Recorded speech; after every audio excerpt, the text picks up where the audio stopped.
जी, तो इस सेगमेंट का नाम है हमारे चमकते सितारे, जिसमें हम हमारे पाकिस्तान के उस हिडन टैलेंट को ढूंढेंगे जो कहीं गुमनाम हो जाते हैं, जो प्रमोट नहीं हो पाते। तो इसी तरह से हमारे पास नस्ट यूनिवर्सिटी के कुछ स्टूडेंट्स हैं जिन्होंने फार्मूला कार बनाई है। भाई फार्मूला कार क्या होती है? फार्मूला कार ये हम उन्हीं से पूछते हैं। हमारे साथ उमर है जो हमें यूनिवर्सिटी लेकर जाएंगे और विजिट कराएंगे, और हमारे पास जो भी क्वेश्चन आंसर है वो हम उनसे करेंगे।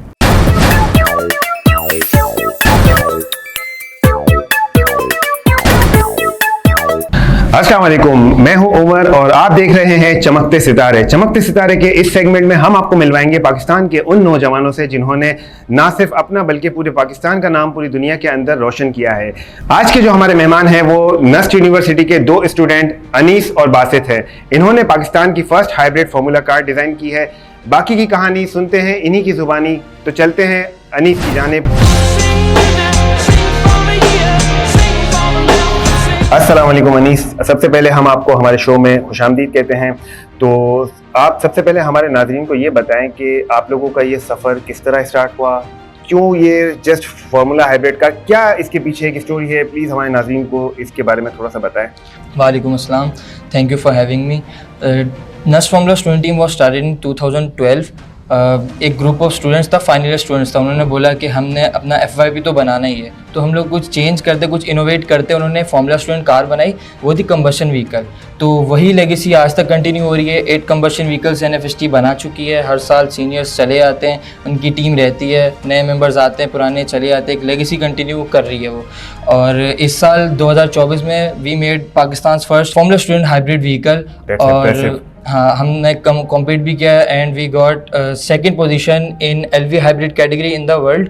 और एशिया में हमने डिज़ाइन इवेंट के अंदर फर्स्ट पोजीशन हासिल की।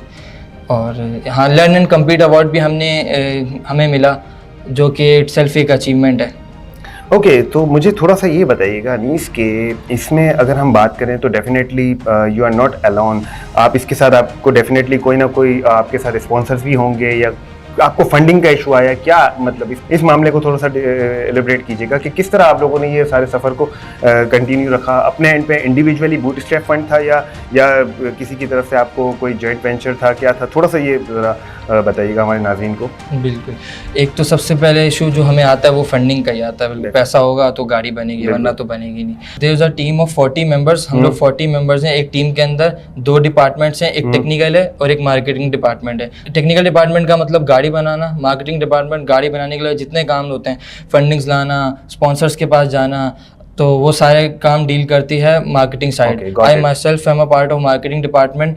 Last year I was in the power train department, जो कि एक सब डिपार्टमेंट है टेक्निकल डिपार्टमेंट का। तो हाँ, फंडिंग्स की आपने बात की। फंडिंग में हमें स्पॉन्सर इस साल जो हमें कर रहे हैं स्पॉन्सर्स, PSO है, डिपिट है, बर्गर क्लॉक, रेजी कैम, और टेस्ला ने हमें BMS स्पॉन्सर किया था। Okay, that's great. मैं आपको यहाँ पे थोड़ा सा आपसे कंटिन्यू इस पे करूँगा कि टेस्ला ने, जैसा कि आपने कहा कि आपको किया था, तो टेस्ला की सपोर्ट किस तरह से थी? मतलब आपको अगर हम कहें तो फंडिंग की साइड पर आपको सपोर्ट थी, टेक्निकल साइड पर सपोर्ट थी, क्या इसकी थी? थोड़ा सा इस चीज़ को एक्सप्लेन कीजिएगा। टेक्निकल साइड पर सपोर्ट थी, तो हमारा BMS था जो हमारे बैटरी स्टैक के अंदर लगता है, बैटरी मैनेजमेंट सिस्टम, उसकी सारी जो कॉस्ट थी वो सारी टेस्ला ने हमें स्पॉन्सर की थी। ओके जी, तो ये अच्छा, इस चीज़ को भी थोड़ा सा मुझे बता दीजिएगा कि ये क्या पाकिस्तान में पहली दफ़ा था कि टेस्ला ने एक स्टूडेंट्स को सपोर्ट किया था, एक मतलब एक इस प्रोजेक्ट को सपोर्ट किया था? ये इससे पहले भी कहीं टेस्ला कर चुका है? 1-2 टीम्स को पहले किया हुआ है, लेकिन ये बहुत रेयर होता है, क्योंकि आपको पता है, आप किसी को ईमेल करते हैं, किसी भी कंपनी को ईमेल करते हैं, आपको रिप्लाई इतनी आसानी से नहीं मतलब आता। इतनी ज़्यादा वो अप्रोच नहीं करते? नहीं, बहुत रेयर है और बहुत एजाज का मकाम है। गुड जी। अच्छा, मुझे इस साथ साथ ये भी बताइएगा अनीस के आपको गवर्नमेंट लेवल पर क्या सपोर्ट मिली? इसमें से कहीं किसी गवर्नमेंट डिपार्टमेंट से या कहीं से आपको कोई इसमें रिकॉग्नाइजेशन या कोई सपोर्ट मिली? तो प्लीज़ थोड़ा सा इसको एक्सप्लेन कीजिएगा। मेजॉरिटी ऑफ द हमें जो सपोर्ट मिलती है वो हमें नस्ट यूनिवर्सिटी से मिलती है, जो कि इस्लामाबाद से मिलती है। फिर हमारा जो कैंपस है पाकिस्तान नेवल इंजीनियरिंग कॉलेज, तो नेवी भी हमें थोड़ा सपोर्ट करती है। अच्छा। तो ऐसा नहीं है कि सब हम लोग खुद ही कर रहे होते हैं। हमें हमारी यूनिवर्सिटी सबसे बड़े हमें सपोर्ट करती है, उसके ऊपर हमें स्पॉन्सर जो हैं हमारे वो भी हमें बहुत ज़्यादा सपोर्ट करते हैं, हमें फंडिंग्स ला के देते हैं।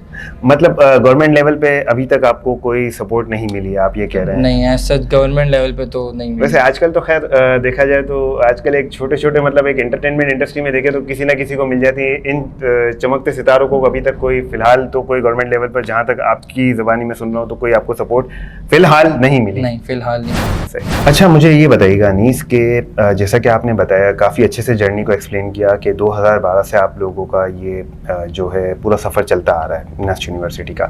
मुझे ये बताइएगा कि डेफिनेटली आप लोग 2024 में आपकी तरफ से जो ये हाइब्रिड कार बनाई गई, तो इसमें ऐसा क्या डिफरेंट था जो 2012 से चली आ रही है जो एक जर्नी, उसमें और इसमें क्या डिफरेंस था? थोड़ा सा इसको एलिब्रेट कीजिएगा। 2012 में जो कार थी वो एक कंबशन व्हीकल्स थी, उसके बाद हमने 8 कंबशन व्हीकल्स बनाई। 2024 में ये पहली बार था कि पाकिस्तान में एक formula student car hybrid category में पार्टिसिपेट किया। हाइब्रिड इन अ सेंस इस तरह के जो इसके हमने फ्रंट टायर्स है वो हमने मोटर से पावर किए, जिनको पीछे बैटरीज पावर करती हैं, lithium ion batteries in front tyres को करती हैं। जो रियर टायर्स हैं वो हमारे इंजन पे चलते हैं, होंडा का ये इंजन है 600 सीसी का, और इसके बारे में आप डिटेल्स आपको बासित देंगे। अच्छा, तो ये हैं बासित भाई जो वहाँ खड़े खड़े शर्मा रहे थे। गाड़ी तो उन्होंने बना ली, लेकिन गाड़ी की एक्सप्लेनेशन देने में ये बहुत शर्मा रहे थे, तो आइए ज़रा इनसे बात करते हैं। Thank you so much to coming on that segment Basit. सबसे पहले हम आपको खुशामदीद कहते हैं। हमें थोड़ा सा ये बताइएगा बासित के टेक्निकल फील्ड के हवाले से, जैसा कि अनीस ने हमें बताया कि मोस्टली जो उनका तो मार्केटिंग के हवाले से था, आप टेक्निकल में हैं, तो थोड़ा सा बताइएगा कि क्या इसके टेक्निकल फीचर्स हैं इस हाइब्रिड फार्मूला कार के, क्या क्या प्लस माइनस जो भी हैं आप समझते हैं, वो आप चीज़ें बताएं इसके बारे में। देखिए, टेक्निकल साइड पे जो हमारे पास इंजन है वो होंडा की तरफ से आता है, और वो stock engine 75 horse power produce करता है। उसको हमने खुद गैराज के अंदर ट्यून किया है, जो उसके फ्यूल के रेशियो थे, फ्यूल और एयर का रेशियो, से हमने ट्यून करके 78 हॉर्स पावर के ऊपर लेके गए हैं। और जो फ्रंट व्हील्स हैं वहाँ पे हमने 2000 वाट्स की मोटर लगाई हुई है। एक मोटर 11 हॉर्स पावर प्रोड्यूस करती है, उन दोनों का कंबाइन 22 हॉर्स पावर हमें फ्रंट पे मिलता है, और 78 हॉर्स पावर बैक टायर पे मिलता है। ग्रेट। अच्छा, मुझे थोड़ा सा ये भी बताइएगा बासित कि क्या ये आप लोगों ने जो फार्मूला हाइब्रिड कार बनाई है, इसको ग्लोबली भी आपको रिकॉग्नाइजेशन मिली है? जैसा कि आपने बताया अनीस ने आपको, तो कहाँ से मिली है, क्या है, थोड़ा सा मुझे थोड़ा ये बताइएगा। इसमें हमें सबसे पहले टेस्ला ने BMS स्पॉन्सर किया था, जो हमारी मेन बैटरी पैक होता है उसको मैनेज करने के लिए एक सर्किट चाहिए होता है, वो हमें स्पॉन्सर किया गया था।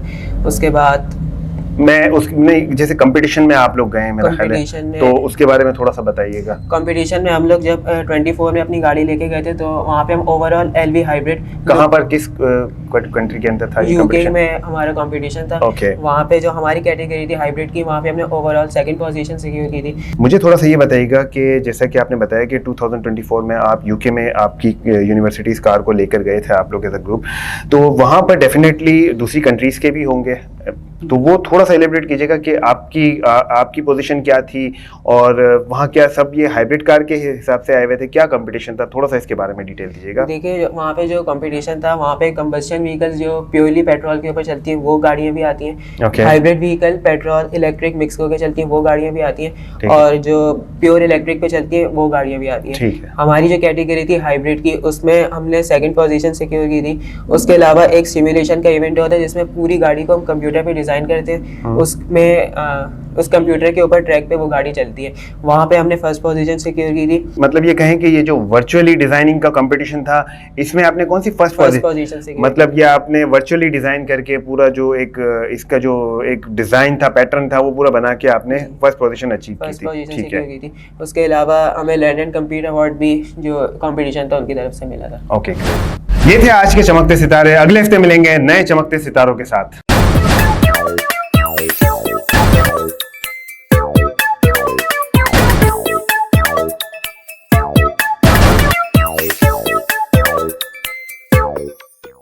जी, तो इस सेगमेंट का नाम है हमारा what's the new innovation in the world. इससे पहले सेगमेंट में आपको बताया कि what's the new technology in the market. In the market means कि हमारे पास पाकिस्तान में क्या क्या नया है, बट इस सेगमेंट में हम इस बारे में बात करेंगे कि दुनिया में नया क्या चल रहा है, क्योंकि ये तो आप सब भी जानते हैं कि दुनिया में जो सारी चीज़ें पुरानी हो जाती हैं उसके बाद वो हमारी मार्केट में आती हैं, उसके बाद हमें पता चलता है इसका। तो इसलिए इस सेगमेंट में हम जानेंगे कि दुनिया में नया क्या चल रहा है। तो भाई वैसे क्या नई टेक्नोलॉजीज हैं आजकल दुनिया में? भाई इस तरह तो बहुत लंबी लिस्ट है, बट अब मैं आपको एग्जांपल देना चाहता हूँ कि दुनिया चांद पर पहुंची हुई है और हम अभी तक ट्रैफिक से ही बाहर नहीं आ रहे हैं। यही तो वजह है, हमें पुराना लिटरेचर पढ़ाया जाता है और दुनिया पता नहीं कहाँ तक पहुंची हुई होती है। एग्जैक्टली।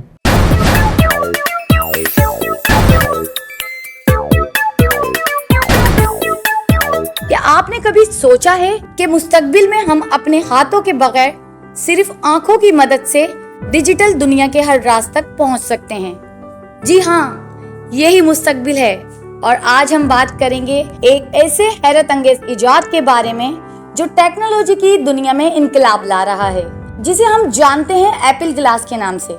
ये कोई आम ऐनक नहीं, बल्कि एक स्मार्ट AR ग्लास है जो हकीकत और डिजिटल दुनिया के दरमियान की सरहद को मिटा रहा है। एप्पल ग्लास आपकी रोजमर्रा जिंदगी में डिजिटल मालूमात को हकीकी दुनिया के साथ मिला देता है। सोचें, आप सड़क पर चल रहे हैं और आपकी आंखों के सामने रास्ते के नक्शे जाहिर हो रहे हैं, बगैर किसी मोबाइल या GPS के। मीटिंग में बैठे हैं और आपकी आंखों के सामने डिजिटल प्रेजेंटेशन जाहिर हो रही है और आप हर मालूमात को बराह रास्त देख सकते हैं और समझ सकते हैं। हमारी जिंदगी को आसान, तेज और मजीद दिलचस्प बनाने की सलाहियत रखती है। तसव्वुर करें कि आने वाले दिनों में हकीकत और डिजिटल दुनिया एक हो जाएंगे। हर लम्हा हमारे सामने जीता जागता महसूस होगा और एप्पल ग्लास इस इनकलाब का आगाज है। तो नाज़रीन, कैसा लगा आपको हमारा आज का प्रोग्राम? अच्छा तो लगेगा भाई, क्योंकि पाकिस्तानी अवाम को जुगाड़ ही पसंद है। तो मिलते हैं अगले हफ्ते और नई जुगाड़ों के साथ। देखते रहिए जुगाड़।